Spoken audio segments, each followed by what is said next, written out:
شان ہے ان کی یہ ہیں علماء، ہادی ہے رہنما یہ ہیں علماء، ہادی ہے رہنما یہ ہیں علماء۔ الحمدللہ رب العالمین والصلاة والسلام علی سید المرسلین، اما بعد فاعوذ باللہ من الشیطان الرجیم، بسم اللہ الرحمن الرحیم۔ الصلاة والسلام علیک یا رسول اللہ وعلی آلک واصحابک یا حبیب اللہ، الصلاة والسلام علیک یا نبی اللہ وعلی آلک واصحابک یا نور اللہ۔ مدنی چینل کے ناظرین، پروگرام ہے شان علم و علماء۔ علم دین کی بھی شان ہے، اور جو اس علم دین کو سیکھ لیتا ہے، عالم دین بن جاتا ہے، تو اس کی بھی بڑی شان و شوکت ہے۔ میرے آقا علیہ الصلوۃ والسلام نے علم دین حاصل کرنے کی ترغیب ارشاد فرمائی، اور علم دین کی حرص کو ایمان کی علامت قرار دیا گیا۔ سبحان اللہ۔ قال رسول اللہ صلی اللہ علیہ وسلم، اللہ پاک کے آخری نبی ارشاد فرماتے ہیں، لن یشبع المؤمن من خیر یسمعہ حتی یکون منتہاہ الجنہ۔ میرے آقا فرماتے ہیں کہ مومن خیر کے سننے سے کبھی سیر نہ ہوگا یہاں تک کہ اس کی انتہا جنت ہو جائے۔ تو اس کے تحت مفتی احمد یار خان نعیمی رحمۃ اللہ تعالی علیہ نے لکھا کہ علم دین کی حرص یہ ایمان کی علامت ہے۔ جتنا ایمان قوی اتنی ہی یہ حرص زیادہ۔ بڑے بڑے علماء علم پر قناعت نہیں کرتے تھے۔ صوفیہ فرماتے ہیں، اطلب العلم من المہدی الی اللحد، گہوارے سے قبر تک علم سیکھو۔ اس حدیث میں علم کے حریص کو جنت کی بشارت دی گئی۔ انشاءاللہ علم دین کا متلاشی مرتے ہی جنتی ہے۔ اور علماء کرام نے بڑی پیاری بات ارشاد فرمائی کہ کسی کو اپنے خاتمے کی خبر نہیں سوائے عالم دین کے، کہ ان کے لیے حضور نے وعدہ فرما لیا کہ اللہ جس کی بلائی چاہتا ہے اسے علم دین دیتا ہے۔ تو اے کاش کہ ہم علم دین سیکھنے سکھانے میں ہی اپنی عمر بسر کر دیں۔ آمین۔ اس پروگرام میں مختلف ہمارے سیگمنٹس ہوتے ہیں، اور سب سے پہلا جو ہمارا سیگمنٹ ہے، ایک عالم ایک شخصیت۔ آئیے اس کی طرف بڑھتے ہیں اور سنتے ہیں کہ آج کن عالم دین کی سیرت بیان ہوگی اور ان کی سیرت سے کیا مدنی پھول حاصل ہوں گے۔ شان علم علماء۔ آج جس عظیم شخصیت کا ذکر خیر سننے کی سعادت ہم حاصل کریں گے، ان کا نام نامی اس میں گرامی ہے سیدنا حمام بن حارث نخعی رحمۃ اللہ تعالی علیہ۔ آپ کا نام نامی اس میں گرامی حمام ہے، والد محترم کا نام حارث ہے۔ سیدنا حمام بن حارث نخعی آپ تابعی بزرگ ہیں۔ آپ کے اساتذہ کرام میں بڑی بڑی عظیم شخصیات کے اسماء کرامی ملتے ہیں۔ امیر المؤمنین خلیفۃ المسلمین سیدنا عمر فاروق اعظم رضی اللہ تعالی عنہ، سبحان اللہ، سیدنا عبداللہ ابن مسعود رضی اللہ تعالی عنہ، سیدنا ابو دردہ رضی اللہ تعالی عنہ، سبحان اللہ، حضرت سیدنا عدی ابن حاتم رضی اللہ تعالی عنہ، سیدنا جریر بن عبداللہ رضی اللہ تعالی عنہ، اور ہماری امی جان سیدہ عائشہ صدیقہ طیبہ طاہرہ رضی اللہ تعالی عنہا۔ آپ کا علمی مقام بیان کرتے ہوئے حضرت سیدنا یحییٰ بن معین اور امام ابن حبان رحمۃ اللہ تعالی علیہما فرماتے ہیں کہ حدیث بیان کرنے میں امام حمام ابن حارث آپ کا بہت بڑا مقام تھا، اور آپ ثقہ راوی ہیں۔ آپ ثقہ راوی ہیں، اس سے مراد یہ کہ آپ کی بیان کردہ روایت یہ آپ یوں سمجھ لیجئے کہ آنکھیں بند کر کے لی جا سکتی ہے۔ سبحان اللہ، قابل اعتماد قابل راوی ہیں۔ اعتماد اور مضبوط راوی ہیں۔ سبحان اللہ۔ امام حمام ان کی کثرت سے عبادت کا تذکرہ بھی کتابوں میں ذکر کیا گیا۔ شب بیداری کی لذت آپ کا مقدر تھی، سبحان اللہ، اور اکثر رات کا بہت بڑا حصہ اللہ تعالی جل جلالہ کی عبادت میں بسر کیا کرتے تھے۔ جی، جب آپ صبح باہر نکلتے تو لوگ آپ کا چہرہ دیکھ کر پہچان لیا کرتے تھے کہ آج رات اللہ تعالیٰ جل جلالہ کی عبادت میں بسر کر کے آپ تشریف لا رہے ہیں۔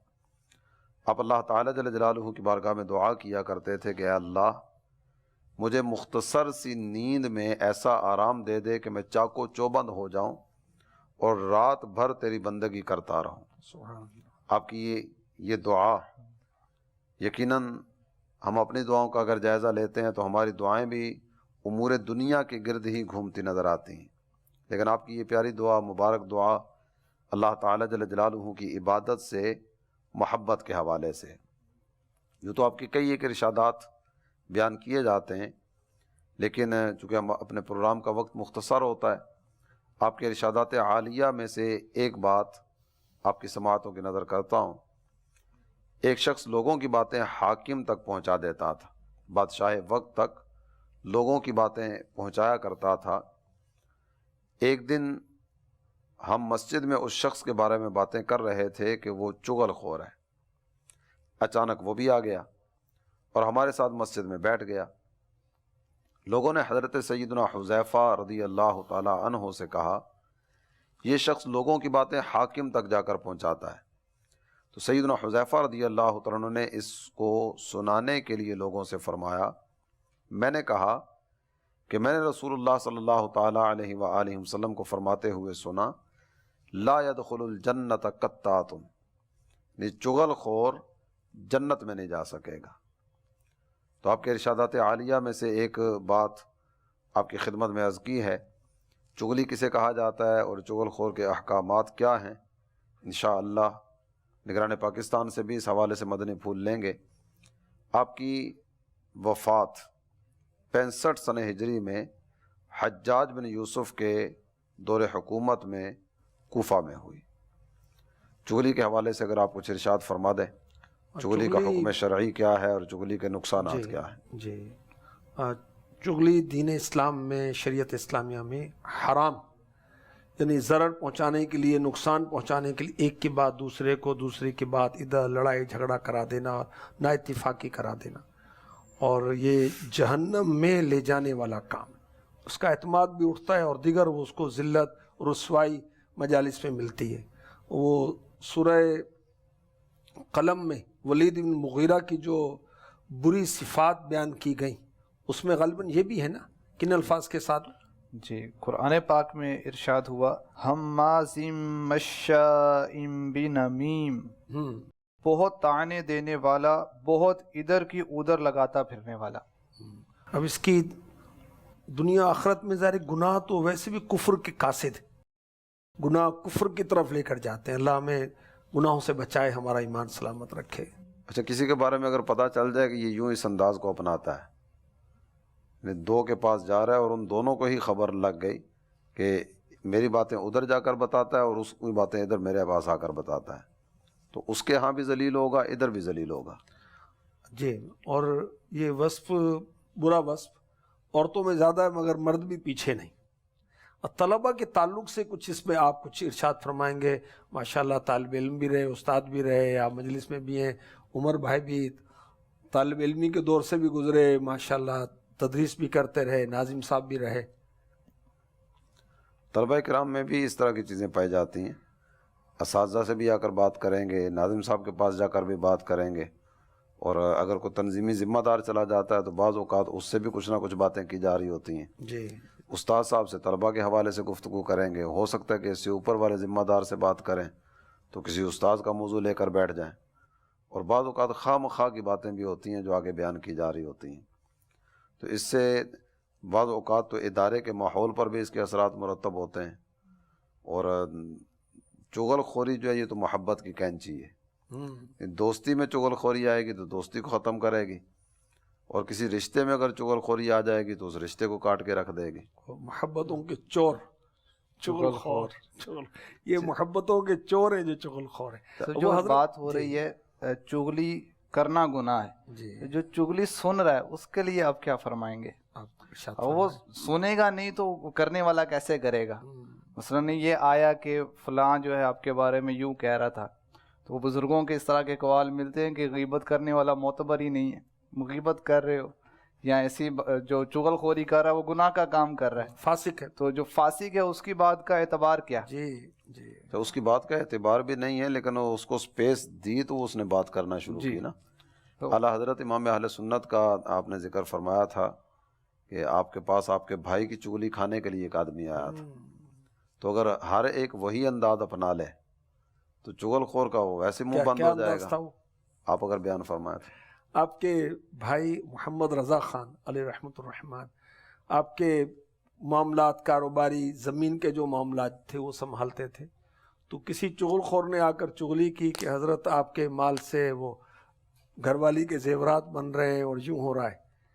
آپ نے ارشاد فرمایا کہ اگر اللہ پاک نے ان کو اتنا مال دیا ہے کہ وہ اس سے گھر والی کے زیورات بنا رہے ہیں، اللہ ان کو برکت دے، اور اگر میرے مال سے انہوں نے ایسا کیا ہے تو کتنی محبت کی بات ہے کہ اس نے میرے مال کو اپنا مال سمجھا. اس طرح کی گفتگو فرمائی اور دیکھیں وہ چغل خور کی زبان بند کر دی. یہ چغل خوری کرنے والے میاں بیوی کے رشتوں کو توڑنے کی کوشش کرتے ہوں گے، باپ بیٹے کے رشتے میں دراڑ ڈالنے کی کوشش کرتے ہوں گے، بھائی کو بھائی سے جدا کرنے کی کوشش کرتے اور ہوں میں گے. چاہوں گا کہ آپ وہ فضیل بن ایاز رحمۃ اللہ علیہ کے شاگرد والا واقعہ جو ہے، حضرت فضیل بن ایاز رحمۃ اللہ علیہ کا ایک شاگرد تھا، اس کا برا خاتمہ ہوا، اور آپ کے شاگردوں میں وہ آپ کا پسندیدہ شاگرد بھی تھا علمی اعتبار سے، اور جی محنت کرنے والا طالب علم تھا. آپ کو اس کی کافی تشویش ہوئی کہ اس کا یہ انداز کیوں ہوا. یعنی آپ نے اس کو خواب میں دیکھا کہ فرشتے اس کو جہنم کی طرف گھسیٹ رہے.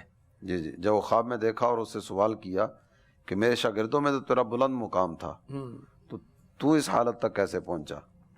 تو اس نے 3 طرح کی چیزوں کا ذکر کیا کہ یہ 3 عیب مجھ میں تھے جس کی وجہ سے میرا خاتمہ برا ہوا. ان میں سے ایک عیب اس نے جو بیان کیا تھا وہ یہی چغل خوری کا تھا. استغفر اللہ. چغل خوری، سالانہ ایک شراب کا جام پیتا تھا، کسی ڈاکٹر نے اس کو مس گائیڈ کر دیا تھا کہ اس میں شفا ہے، حالانکہ شفا نہیں، اور وہ حاسد بھی تھا.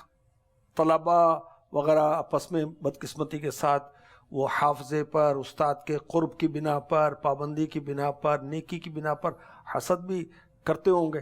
تو خیر وہ حاسد بھی تھا، اور ان 3 بری خصلتوں کی بنا پر اس کا خاتمہ برا ہوا. اللہ پاک ہمیں حسن خاتمہ نصیب فرمائے. آمین. ہمارے ہاں جو نعرہ ایک بلند کیا جاتا ہے تو یہ وقتاً فوقتاً یاد دلانے کا ایک ذریعہ بھی ہے، محبتوں کے چور چغل خور چغل خور. اور اسی طرح اگر ہم چغل خوری کے عذابات کی طرف نظر کریں، تو ایک روایت میں ہے کہ قیامت کے روز چغل خور کو کتے کی شکل میں اٹھایا جائے گا، اور میرا آقا علیہ الصلوۃ والسلام نے عذاب قبر کے اسباب میں سے بھی اس کو بیان کیا. چغل خوری اور پیشاب کی چھینٹوں سے نہ بچنا، اس طرح کیا ہوا ہے. تو یوں ان چیزوں کو بھی ہم پیش نظر رکھیں گے تو اس سے بھی بچنے کا ذہن بنے گا. الہی برے خاتمے سے بچانا، الہی برے خاتمے سے بچانا. پڑھوں کلمہ جب نکلے دم، یا الہی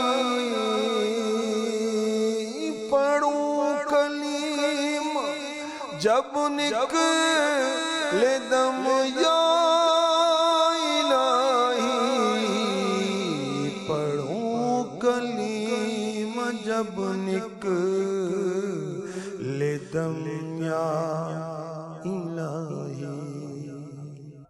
ہمارے سلسلے میں پہلے سیگمنٹ کے آخر میں بھی ہم ایک سوال شامل کرتے ہیں، تو آئیے سلسلے میں سوال شامل کرتے ہیں. And I study in 3rd year Jamiatul Madina Luton. My question to Hadi Saab is this: as students we find many obstacles such as satanic whispers. How can we stay protected from this? یہ جامعۃ المدینہ لوٹن کے 3 درجے میں پڑھتے ہیں.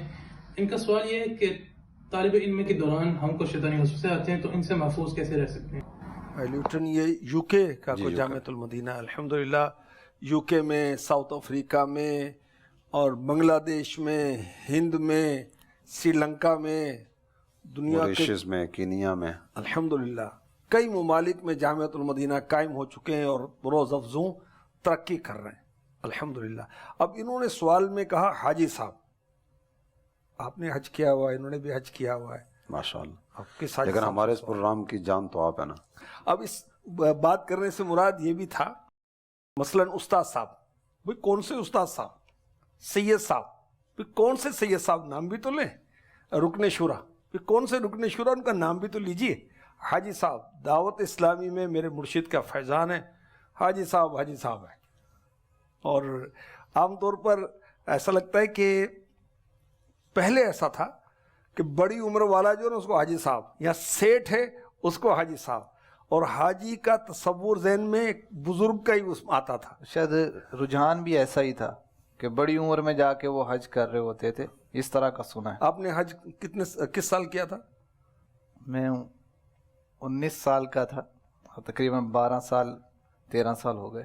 ٹھیک ہے, یہ خامسہ میں 5ویں سال میں پڑھتا 5ویں سال میں پڑھتے تھے, اس وقت حاجی صاحب ہو گئے تھے. ماشاء اللہ. تو خیر یہ ضمناً میں نے عرض کی, اور یہ تربیت ہم سب کو کام آئے گی. انہوں نے فرمایا کہ وسوسے آتے, دیکھیں ایک تو ہے جنرل وسوسے, ایمان کے تعلق سے, آخرت کے تعلق سے, اللہ رسول کے تعلق سے, اعمال کے تعلق سے, ماں باپ کے تعلق سے. تو وسوسوں کا علاج امیر اہل سنت کا رسالہ بڑا جاندار اور شاندار ہے, وہ پڑھیں. اس میں بہت سے علاج دیے ہوئے ہیں. مثلاً ایک علاج یہ ہے کہ وسوسوں کی طرف توجہ ہی نہ کریں, اور وسوسوں کے آنے سے ایمان پر کوئی اثر نہیں پڑتا. شیطان وہیں آتا ہے جہاں ایمان ہے, جیسے چور ڈاکو وہیں آئے گا جہاں مال ہے.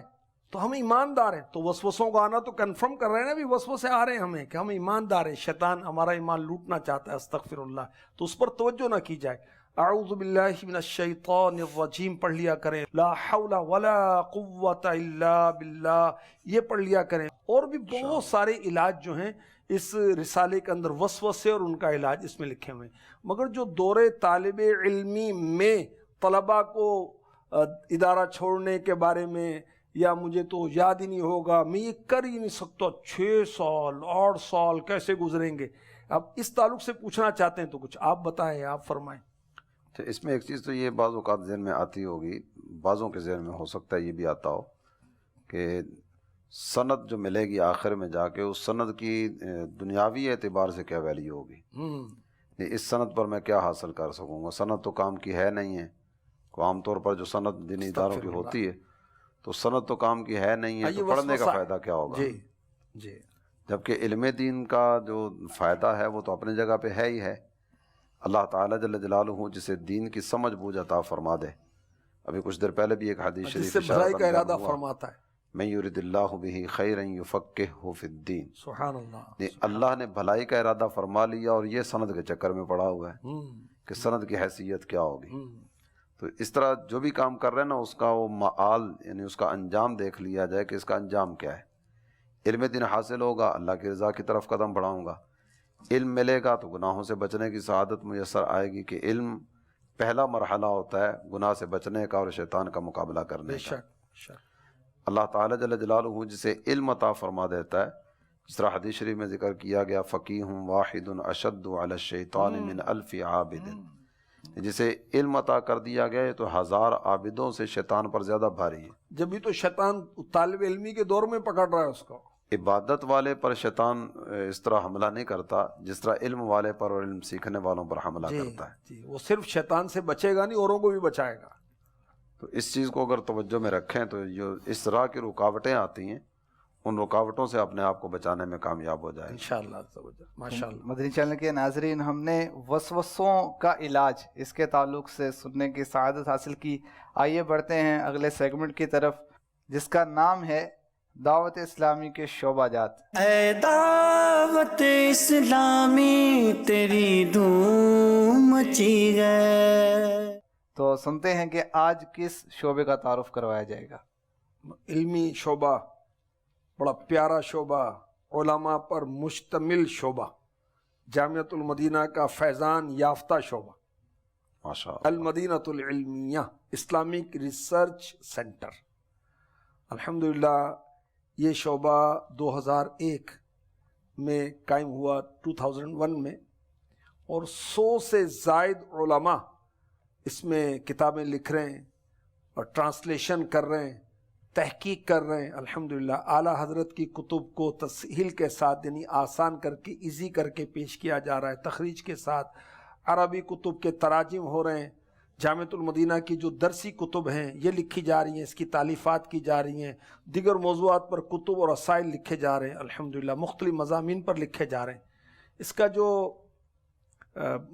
مین مقام ہے وہ ہے عالمی مدنی مرکز فیضان مدینہ کراچی، اور ایک اس کی برانچ جو ہے فیضان مدینہ فیصل آباد میں بھی ہے، اور فیصل آباد میں اس کو خالصتاً تنظیمی کاموں کے لیے اور اسلامی بہنوں کے متعلق جو رسائل ہیں، مثلا اسلامی بہنوں کے تعلق سے کچھ کتابیں شائع ہوئی ہیں، فیضان عائشہ صدیقہ، شان خاتون جنت، فیضان آسیہ رضی اللہ تعالی عنہم اجمعین وغیرہ، یہ کتب وہ ڈپارٹمنٹ یہاں کام کر رہا ہے الحمدللہ۔ ہمارے اس شعبے کے اندر غالب اکثریت علماء پر مشتمل ہے۔ اب تک علوم قرآن و حدیث، فقہ، تصوف، روحانیت، اسلامک ہسٹری اور دیگر موضوعات پر حیران کن فگر ہے۔ ایک کتاب، ایک رسالہ کیسے لکھا جاتا ہے یہ سننے والے ایک ذرا پیج لکھ کر بتائیں، پھر پتہ چلے گا، اور کسی استاد کو چیک کرائیں۔ 570 اپروکس کتب و رسائل اس شعبے کے ذریعے الحمدللہ مرتب ہو چکی ہیں الحمدللہ۔ اب اس شعبے کے خود اپنے جو سب شعبے ہیں، ذیلی شعبے ہیں، وہ کیا ہیں؟ 16 ہیں۔ آئیے میں پیش کرتا ہوں۔ شعبہ کتب اعلیٰ حضرت، شعبہ درسی کتب، شعبہ اصلاحی کتب، شعبہ تراجیم، شعبہ تفتیش، شعبہ تخریج، شعبہ فیضان قرآن، فیضان حدیث، فیضان صحابہ و اہل بیت، فیضان صحابیات و صالحات، شعبہ امیر اہل سنت، شعبہ مدنی مذاکرہ، شعبہ فیضان اولیاء و علماء، بیانات دعوت اسلامی، رسائل دعوت اسلامی، شعبہ دینی کاموں کی تحریرات۔ ہدف کیا ہے؟ ہدف یہ ہے کہ اس شعبے کے ذریعے امت کو صحت مند مواد دیا جائے، علماء کو بھی، طلباء کو بھی، اور عوام اہل سنت کو بھی، عامی مسلمانوں کو بھی عقائد کا تحفظ، اعمال کا تحفظ، اور مبلغین کے لیے بھی ایسا مواد ہو جو کہیں بھی بیان کریں تو اس کو چیلنج نہ کیا جا سکے، شرعاً و درست ہو۔ اور الحمدللہ المدینہ العلمیہ اسلامک ریسرچ سینٹر کی سینکڑوں کتب دعوت اسلامی کے اشاعتی ادارے مکتبۃ المدینہ پر دستیاب ہیں، طلب کی جا سکتی ہیں۔ دعوت اسلامی کی جو ویب سائٹ ہے www.dawatislami.net، اس سے مفت میں free of cost download کی جا سکتی ہے۔ یہ کتابیں کتنے ڈاؤن لوڈ ہوتی ہیں ہمارے اس شعبے کی، اس سے اندازہ لگائیں کہ سن 2017 سے 2019 2017 to 2019 تک تقریباً 79 لاکھ سے زیادہ عاشقان رسول نے ہمارے شعبے کی کتب کو ڈاؤن لوڈ کیا ہے ماشاءاللہ، اور تقریباً 1,80,00,000 سے زیادہ کتب و رسائل اس شعبے کے سیل ہو چکے ہیں ماشاءاللہ الحمدللہ الحمدللہ۔ یہ آپ کے جامعۃ المدینہ کے طلباء جو ماشاءاللہ بتدریج ترقی کرتے کرتے دورہ حدیث سے فارغ ہوتے ہیں، پھر اس شعبے کی طرف آتے ہیں، بعض تخصص کی طرف چلے جاتے ہیں، بعض تدریس کی طرف چلے جاتے ہیں، تو وہیں ماشاءاللہ جامعۃ المدینہ کا فیضان یہاں نظر آ رہا ہوتا ہے۔ تو یہ المدینہ العلمیہ کی کتابیں جن کا آپ نے تذکرہ کیا نا، ایک تو مکتبۃ المدینہ سے شائع ہو رہی ہیں جی، اور مکتبۃ المدینہ میں بھی میرا خیال ہے اس وقت تو کیو میں کافی ساری کتابیں موجود ہوں گی جی ایسے ہی جن پر ابھی وہ کام ہونا باقی ہے۔ جی جی اور اس کے علاوہ جو ہے یہ المدینہ العلمیہ کی متعدد کتب جو ہیں یہ بیروت عربی مکتبوں سے بھی شائع ہو چکی ہیں۔ اللہ کا کرم، اللہ کا کرم، الحمدللہ الحمدللہ۔ جامعۃ المدینہ کے طلبہ کرام کے لیے بھی ایک بہت اچھا موقع ہے خدمت دین کا، کہ جب آپ اپنی تعلیم سے فراغت حاصل کریں تو جہاں تدریس کا موقع ہے، جہاں تخصص کا موقع ہے، امامت کا ہے، خطابت کا ہے۔ آپ دیکھیں کہ امامت کا تذکرہ ہم کیوں چھوڑ دیں، ہزاروں مساجد اب بھی خالی ہیں، بالخصوص اطراف میں، دیہاتوں میں۔ تو وہیں پر المدینہ العلمیہ یہ بھی الحمدللہ قائم ہے، تو ہمارے مدنی اسلامی بھائیوں کو چاہیے کہ اس شعبے میں بھی اپنی خدمات کا ذہن بنائیں۔ وقت ہوا ہے سوال کا، آئیے سلسلے میں سوال شامل کرتے ہیں۔ صلو علی الحبیب صلی اللہ تعالی علی محمد۔ محمد اسلم اتاری، درجہ ثانیہ، جامعۃ المدینہ فیضان پیر پٹھان توسہ شریف سے۔ میرا حاجی شاہد صاحب کی بارگاہ میں سوال عرض یہ ہے کہ ہم مطالعہ کرنے کی کوشش کرتے ہیں، ہمیں اس پر استقامت نصیب نہیں ہوتی، اس کے بارے میں ہمیں کوئی مدنی پھول عطا فرمائیں تاکہ ہمیں مطالعہ میں استقامت نصیب ہو جائے۔ ماشاءاللہ، بالکل مطالعہ کرنا چاہیے اور کثرت کے ساتھ کرنا چاہیے۔ آپ کے استاد صاحب جو ہیں نا، یہ بھی مطالعہ کرتے کرتے استاد صاحب بنے۔ آپ کے ناظم صاحب جو ہیں یہ بھی مطالعہ کرتے کرتے ناظم بنے۔ ان سے رہنمائی لیں اور دعا کریں، اپنے لیے اللہ کی بارگاہ میں دعا کریں کہ مطالعے میں دل لگ جائے۔ ان بزرگوں کی سیرت پڑھیں جو کثرت کے ساتھ کتب بینی کرتے تھے، کتابوں کا مطالعہ کرتے تھے۔ حضرت امام ابن جوزی رحمۃ اللہ تعالی علیہ کیا فرماتے ہیں کہ اگر یہ کہا جائے کہ دور طالب علمی میں میں نے 20,000 کتابیں پڑھی ہوں گی تو غلط نہ ہوگا۔ 20,000 کتب کس دور میں؟ کوئی پی ڈی ایف تھوڑی تھا، کوئی واٹس ایپ ہو جاتا تھا، موبائل یہ تھوڑی تھا کوئی۔ کس طرح کتابیں ہوں گی اور کس طرح حضرت نے پڑھی ہوں گی۔ حضرت شیخ عبدالحق محدث دہلوی رحمۃ اللہ تعالی علیہ کتب بینی کا وارفتگی والا انداز، رات کو چراغ جلا کر کتاب پڑھتے ہیں۔ بسا اوقات وہ اتنا انہماک ہوتا ہے کہ اس چراغ کی لو سے وہ زلف مبارک کے بال جلتے ہیں، کبھی امامے کو آگ لگتی ہے، توجہ نہیں ہوتی، اس قدر انہماک کے ساتھ۔ اور کتنے بزرگوں کا یہ معمول رہا کہ ہر وقت کتاب ان کے ساتھ رہتی تھی، ان کے سینے پر رہتی تھی۔ اس طرح بھی ذہن بنے گا۔ پھر مطالعے کے فوائد پر غور کریں۔ جتنا مطالعہ زیادہ ہوگا، اللہ چاہے گا تو علم آئے گا، علم سے عمل آئے گا، اور پھر ہمیں نیکی کی دعوت دینا آسان ہو جائے گا۔ دعوت اسلامی والے تو نیکی کی دعوت دیتے ہیں، ویسے تو ہر مسلمان نیکی کی دعوت دینے والا ہونا چاہیے۔ میں تو امام نہیں ہوں، باپ ہے تو بھائی تو امام نہیں ہے تو چچا ہے تو ماموں ہے تو بڑا بھائی ہے، موقع تو ہے نا سب کا کہ اس کے ماتحت کچھ نہ کچھ لوگ تو ہیں، گھر والے تو ہیں۔ آپ جمعے میں بیان نہیں کریں گے، کسی اجتماع میں بیان نہیں کریں گے تو گھر میں اپنے بچوں کی تربیت تو کرنی ہے نا۔ قوا انفسکم واہلیکم نارا، اپنے گھر والوں کو جہنم کی آگ سے کیسے بچائیں گے؟ اللہ رسول کا حکم بتا کر بچائیں گے نا۔ وہ کس طرح معلوم ہوگا؟ وہ سیکھنے سے آئے گا، مطالعے سے آئے گا۔ خیر، کافی کچھ عرض کر دیا، سمجھدار کے لیے تو اشارہ کافی ہوتا ہے۔ امید ہے آپ سمجھ گئے ہوں گے۔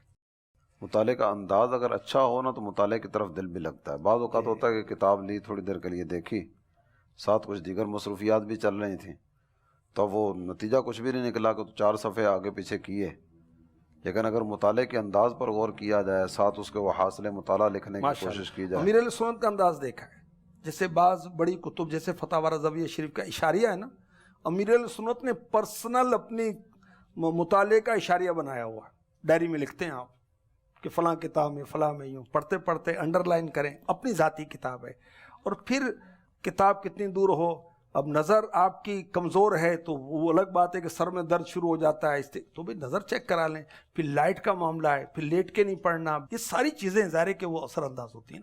تو الحمدللہ ہم نے مطالعہ کے تعلق سے بہت مفید معلومات حاصل کیں۔ اب وقت ہوا ہے کارکردگی کا، نمایاں کارکردگی جو ہمارے اس سلسلے میں بیان کی جاتی ہے۔ جی استاد محترم، آج کس دینی کام کی کارکردگی بیان ہوگی اور کون سے طلبہ کرام نمایاں رہے؟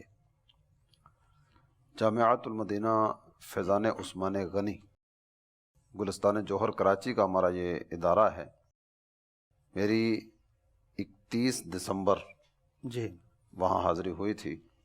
تو گلستان جوہر کا درجہ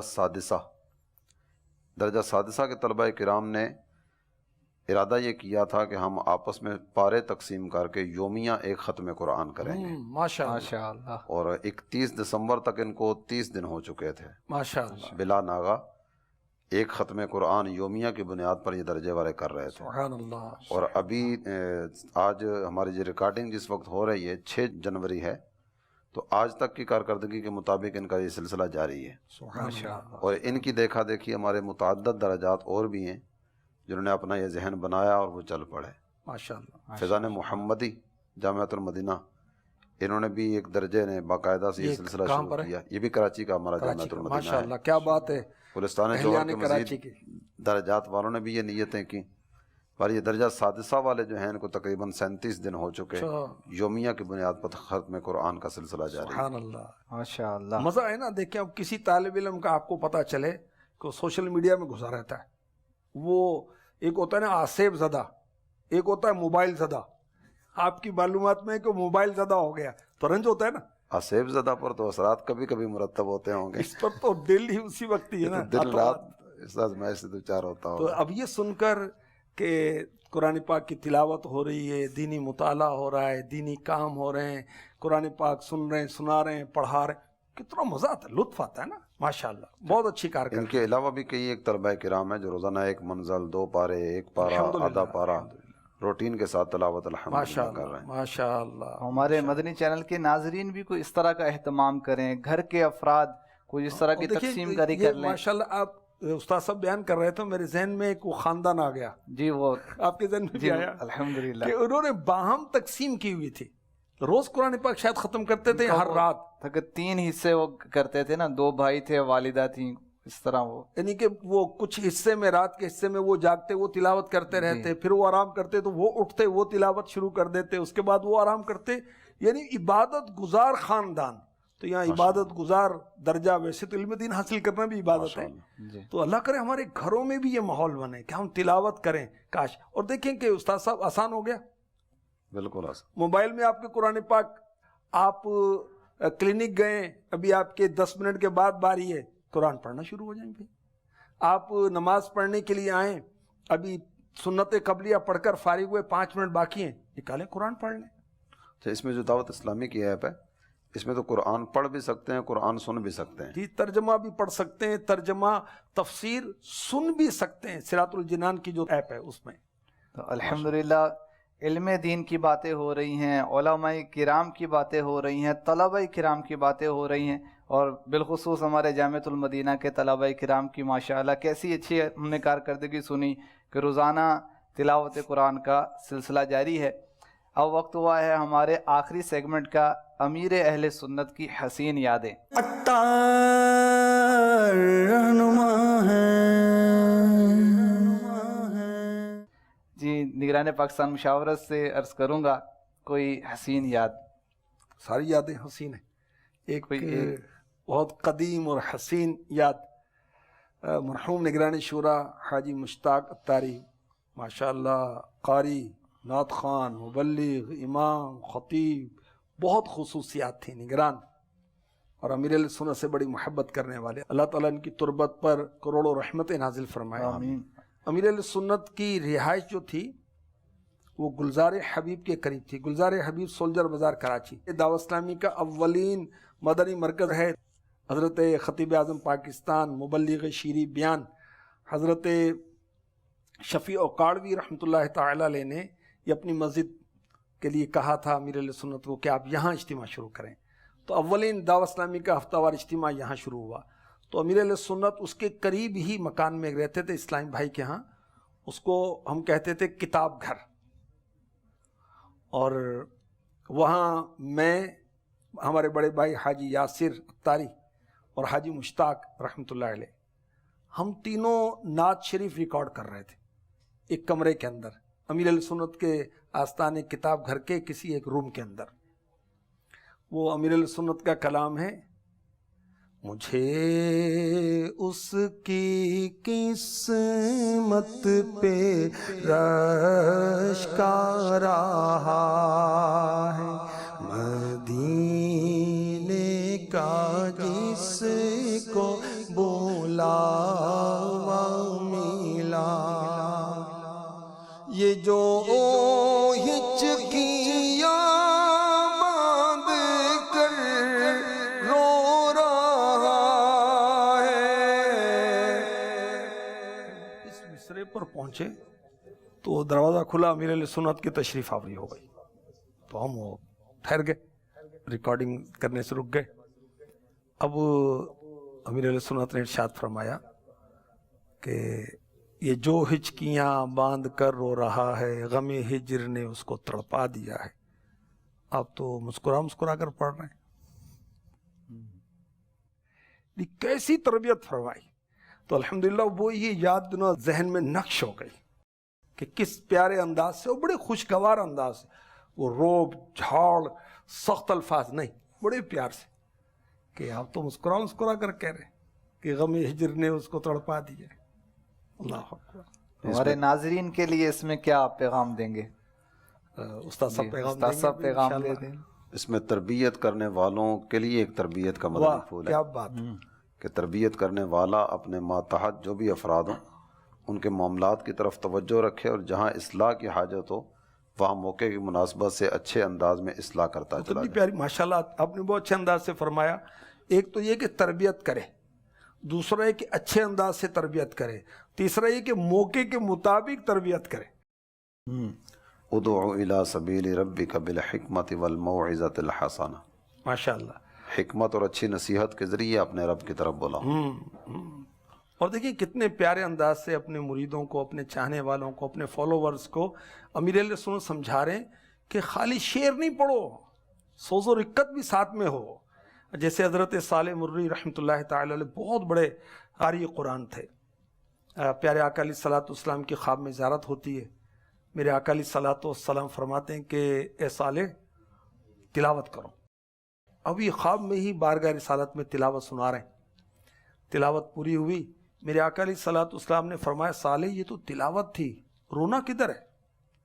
دیکھیں میرے آقا علیہ الصلوۃ والسلام تو معلم کائنات ہے نا، امت کی تربیت فرماتے ہیں، امت کو پاک کرتے ہیں، امت کو قرآن سکھاتے ہیں، مخلوق کو خالق سے ملاتے ہیں۔ تو کیسی تربیت کی؟ تم تلاوت تو کر رہے ہو، سوز و رقت کدھر ہے؟ نماز تو پڑھ رہے ہیں ہم، سوز و رقت کدھر ہے؟ ہم نعت شریف پڑھ رہے ہیں یا تلاوت کر رہے ہیں یا نصیحت کر رہے ہیں، یعنی اذان دے رہے ہیں، سوز بلالی بھی ہو نا، تلقین کر رہے ہیں، فلسفے کی بات کر رہے ہیں، حکمت کی بات کر رہے ہیں، بڑی سمجھداری کی دانائی کی باتیں کر رہے ہیں، تلقین غزالی کہاں ہے؟ یعنی جو بھی کام کریں وہ کام اس کے تقاضوں کے مطابق ہو تو پورا فائدہ ملے گا۔ بالخصوص ہمارے جامعۃ المدینہ سے وابستگان کے لیے تو اس کے مواقع بنتے رہتے ہیں، تلاوت کریں گے، نعت پڑھیں گے، بیان کریں گے، نیکی کی دعوت دیں گے، تو جو ہم بیان کر رہے ہیں اس کے اثرات ہم لیں تو انشاءاللہ ہماری بات میں بھی اثر پیدا ہو آپ جائے گا۔ دیکھیں نا کہ جب ہم اثرات لیں گے، جو بات دل سے نکلتی ہے اثر رکھتی ہے، پر نہیں طاقت پرواز مگر رکھتی ہے۔ اچھا ہم ہی اثر نہیں لے رہے تو دوسرے کیسے اثر لیں گے؟ اچھا میں اس کا اثر لے رہا ہوں، میرا دل اس کے اثر کو قبول کر رہا ہے، اب میرے منہ سے جو بات نکلے گی اس کے کانوں کے ذریعے اس کے دل میں داخل ہو جائے گی، تقدیر بدل دے گی۔ با عمل با اثر ہوتا ہے۔ سبحان اللہ۔ بے تو شک آج الحمدللہ ہم نے بہت ہی پیارے مدنی پھول جو ہم نے حضرت حمام رحمۃ اللہ تعالی علیہ کی سیرت سے سیکھا کہ چغلی سے ہمیں بچنا ہے۔ اب تابعی بزرگ تھے اور انہوں نے ایک روایت بیان کی حضرت حذیفہ کی، اور اس میں ہم نے سنا کہ چغل خور جنت میں نہیں جائے گا۔ اسی طرح آج ہم نے دعوت اسلامی کے علمی شعبے المدینۃ العلمیہ اسلامک ریسرچ سینٹر اس کا تعارف بھی سنا، اور امیر اہل سنت کا بہت ہی پیارا واقعہ آپ کا اصلاح کرنے کا محبت برا انداز اس کے تعلق سے بھی سنا۔ اللہ کریم ہمیں جو کچھ سنا اسے یاد رکھنے کی، عمل کرنے کی توفیق عطا فرمائے، آمین بجاہ النبی الامین صلی اللہ علیہ وسلم۔ کیا شان ہے ان کی یہ ہیں علماء، ہادی ہے رہنما یہ ہیں علماء۔